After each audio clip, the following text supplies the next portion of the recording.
안녕하십니까. 좋은나무교회 문현 목사입니다. 우리 성도들의 성경 읽기를 도와주는 수준으로 성경 공부를 진행하고 있습니다. 오늘은 요한계시록 6장 이어서 계속 하도록 하겠습니다. 4절부터 좀 보겠습니다. 4절부터. 내가 인침을 받은 자의 수를 이제 들으니, 여기서 이제 인침을 받은 자의 수는 우리 신약의 교회를 말합니다. 바로 뭐 설명해 드리겠지만, 14만 4천, 그 다음에 우리 9절에 나와 있는 셀 수 없는 그 큰 무리, 이렇게 표현되어 있는 것, 능히 셀 수 없는 큰 무리. 다 이게 같은 것을 상징하는 것이고요. 신약교회를 말하는 거죠. 14만 4천에 대해서 나오는데, 하여튼 거듭 말씀드리지만, 문자적으로 단순히 14만 4천 명만 구원받는다는 그런 의미가 절대로 아닙니다.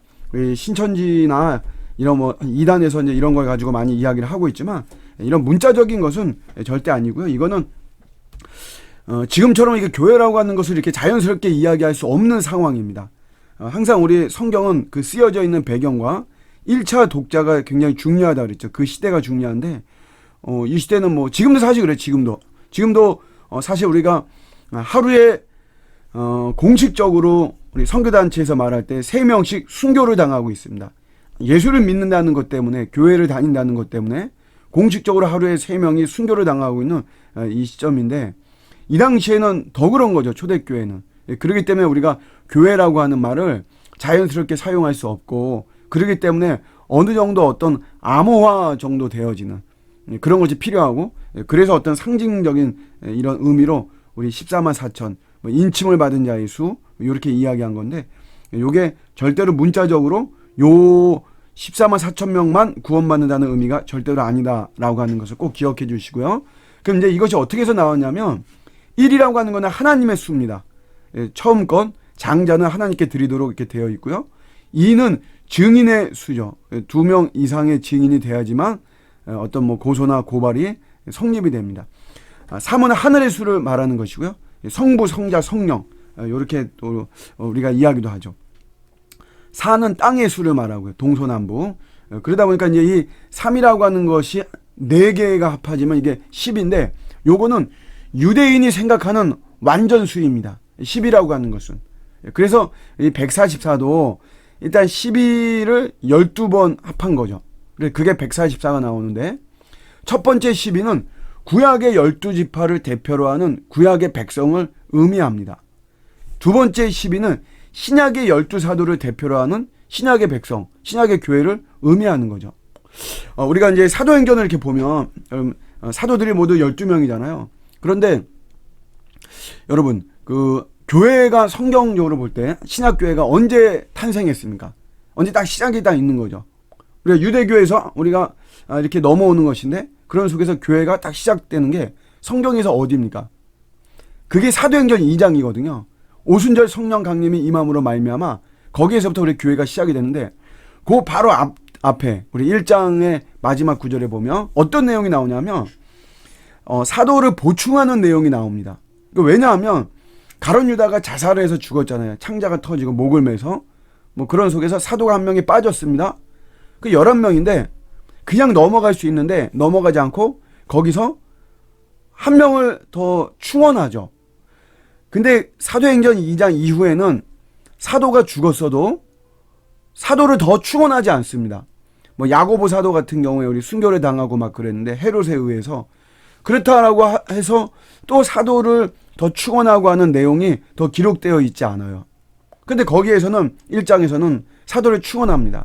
왜냐하면 교회가 탄생되는 데 있어서 구약의 12지파와 신약의 12사도의 바탕 위에 교회가 세워지는 것이기 때문에 이거 완전수. 그래서 이 완전수를 채우는 것입니다. 그래서 거기서 사도를 2사람을 추천받아가지고 마띠아라고 하는 이런 사도가 거기에서 사도로 정식으로 가입이 되고, 사도의 조건은 이것도 공식적으로 2가지죠. 예수님 공생애 때 예수님의 가르침을 직접 받았어야만 되는 것이고, 그 다음에 예수님이 승천하실 때, 그때 부활하시고 승천하실 때 그 부활의 예수님을 봤어야 돼요. 근데 여러분, 바울 같은 경우에는 사실 이 절대적인 2가지가 충족이 되지 않았기 때문에 바울에 대해서는, 사도권에 대해서 계속해서 사람들이 의심하고 이런 문제를 가지고 공격하고 이렇게 된 것이죠. 어쨌든 한 명 빠진 이 사도의 자리를 마띠아라고 하는 이 사람을 추천해가지고 이분이 사도의 반열에 세워지는 거죠. 12명의 사도가 된 상태에서 그런 속에서 우리 오순절 성령 강림이 임하고 거기에서 완전한 이런 터전 속에서 우리 교회가 세워지는 이런 모습이에요. 뭐 한 가지 더 말씀드리면 제비뽑기도 그렇죠. 제비뽑기도 사도행전 1장을 끝으로 해서 성경에서는 제비뽑기가 더 이상 나오지 않습니다.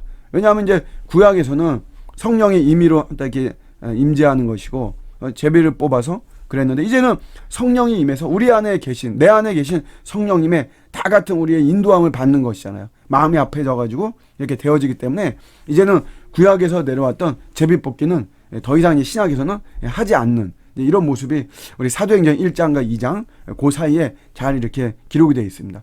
어쨌든 여기서 첫 번째 시비는 구약의 12지파를 말하는 것이고요. 그 두 번째 시비는 우리 신약의 12사도를 대표로 하는 신약의 백성들, 교회를 의미하고 이게 144입니다. 근데 여기서 곱하기 1000이 되죠. 이 1000이라고 하는 거는 이게 이제 어떤 개념이에요. 유대인의 그런 개념인데 이게 많다, 아주 꽉 찼다, 이제 이런 의미죠. 우리가 사자를 이야기할 때 우리 동양에서도 이렇게 죽을 사. 그래서 설명하지 않아도 사는 우리가 좀 꺼려하는 어떤 의미, 어떤 죽음의 어떤 이런 숫자로 생각하는 거죠. 마찬가지로 1000이라고 하는 거는 굉장히 꽉 찼다는 것이에요. 충만하다라고 하는 그런 의미가 되는 것이죠. 그래서 신명기 1장 11절에 너의 조상의 하나님 여호와께서 너희를 현재보다 1000배나 많게 하신다. 이거는 실질적인 1000배, 물리적인 1000배를 말하는 것이 아니죠. 그런 것이 아니라 하나님의 아브라함과의 언약을 그것을 신실하게 지키시는 과정 속에서 너희가 하나님 말씀에 순종하면 너희가 완전히 꽉 차게 아주 충만한 이러한 복을 받을 것이다 라고 하는 이런 말씀입니다. 그래서 여기서 12 곱하기 12 곱하기 1000 하면은 이게 충만한 수인 14만 4천이 되는 것이고요. 요거는 상징적인 수라 했습니다. 상징적인 수. 하나님의 교회, 하나님께서 예비하시고 생각하시고 섭리 속에서 꽉 찬 하나님의 교회, 그런 수를 말하는 것이고요. 요게 9절에서는 능히 셀 수 없는 큰 무리와 동의어로 사용되고 있습니다. 이거는 우리 하나님의 진노가 쏟아지는 가운데도 특별한 은혜로 보호함을 받는 완전과 충족의 상징적인 계시 숫자입니다. 아울러서 예수 그리스도의 군사가 되어 열방에 나아가 그리스도를 증언할 교회입니다. 군사의 어떤 의미, 요거 좀 우리 기억하셔야 되고요. 제가 뭐 연이어서 계속해서 설명하겠습니다. 그러면서 이제 지파라는 말이 하나 나오죠. 지파라는 말이 나오는데 요것도 여러분 요게 이제 어떤 우리 군사, 우리가 그리스도의 군사다라고 하는 것을 강조하는 의미에서 구약의 이런 인구조사가 기록되면서 나와 있는 지파예요. 근데 이런 지파를 이제 우리 이단에서는 지금도 사용하고 있거든요. 그런데 계시록이 쓰여질 당시에도 벌써 우리 이 세계에서는 육체적인 지파는 의미가 없어졌습니다. 자기들이 무슨 뭐 베냐민 지파다, 유다 지파다, 루벤 지파다 그런 거 없어요. 뭐 12사도에 대한 뭐 그런 어떤 뭐 이야기도 마찬가지지만 하여튼 뭐 이런 거 없습니다. 지금도 우리나라도 뭐 우리가 뭐 이씨조선 하면서 자기가 무슨 이씨고 내가 안동김씨고 뭐 남편문씨고 뭐 그런 거 여러분 따지지 않잖아요. 여기도 마찬가지입니다. 그리고 유대인 본인들도 자신들이 무슨 지파인지 몰라요. 그런데 우리 이단에서 지금 뭐 이런 신학 시대에 뭐 자기가 뭐 무슨 지파고 이렇게 말하는 것은 그거는 하등의 어떤 신학적이거나 어떤 성경적인 그런 어떤 학설이나 이런 거는 전혀 아닙니다. 그냥 자기 자신들의 어떤 조직 시스템을 좀 강화시키고 그런 것들을 좀 더 확장시키고 하는 데서 그냥 사용하는 별 의미 없는 것이에요. 쓸데없는 뭐 그런 것입니다. 이제 우리 5절에서 8절까지 이렇게 쭉 보면 여기에 좀 보시면 이런 내용들이 나오죠. 민수기 1장에 보면 전쟁을 위한 인구조사가 나와요.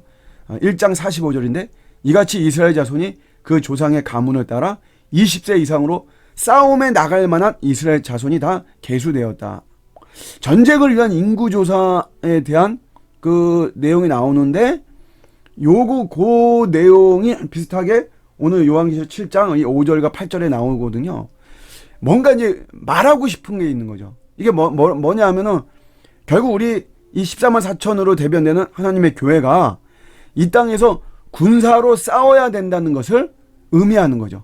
그런 그림을 오늘 이 지파가 뭐 유다 지파가 몇 명, 뭐 루벤 지파가 몇 명, 뭐 1만 2천 명 이렇게 해가지고 14만 4천 명이 됐다라고 설명하는 게 이런 전쟁을 위한 인구조사의 그림을 그리면서 결국 이 땅의 정말 교회도 신약의 교회도 우리가 영적 군사로 세워져야만 되는 것이다. 그러니까 이런 걸 우리가 좀 안다면 교회의 역할이 우리가 지치고 힘든 우리 성도들 하나님의 자녀들을 위로하는 이런 사역도 충분히 있어야만 되는 것이고 그런데 균형을 갖고 우리가 그런 사역에만 있을 것이 아니라 우리 성도들을 강력하게 군사화시키는 거 우리가 하나님의 전신갑주로 무장시키고 군사시켜서 영적 전쟁에 승리하게끔 하고 세상에서 정말 소금과 빛의 역할을 감당하게 만들고 하는 이런 것들이 굉장히 중요한 것입니다. 그런 거 좀 알아야 되고요. 12지파 이렇게 보면요. 민수기 1장에 12지파가 나오고요. 계시록에도 7장에 오늘 여기도 12지파가 나오는데 요 차이점은 여러분들이 그냥 좀 들으시면 될 것 같아요. 제가 결론을 말씀드리면 단지파가 빠졌죠. 단지파가 빠졌습니다.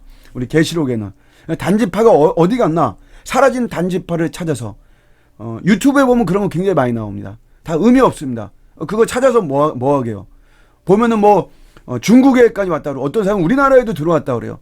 신라 시대 때 경교 해가지고 십자가 그게 이 단지파가 가져온 것이다. 어떤 사람은 일본에까지 들어갔다 뭐 이렇게까지 이야기하는데 별 추적하는 것은 의미가 없고요. 여기서 이제 그런 게 빠졌고 에브라임 지파 대신에 요셉이 들어갔습니다. 그리고 민수기에는 레위 지파가 빠졌는데 여기 계시록에는 레위 지파가 들어갔어요. 총체적으로 뭘 말하냐면 이제는 민족적이고 혈통적인 구원이 아니라는 것이에요. 만약에 이런 것이 계속해서 지속이 된다면 단지파가 대표적으로 빠지면 안 되죠.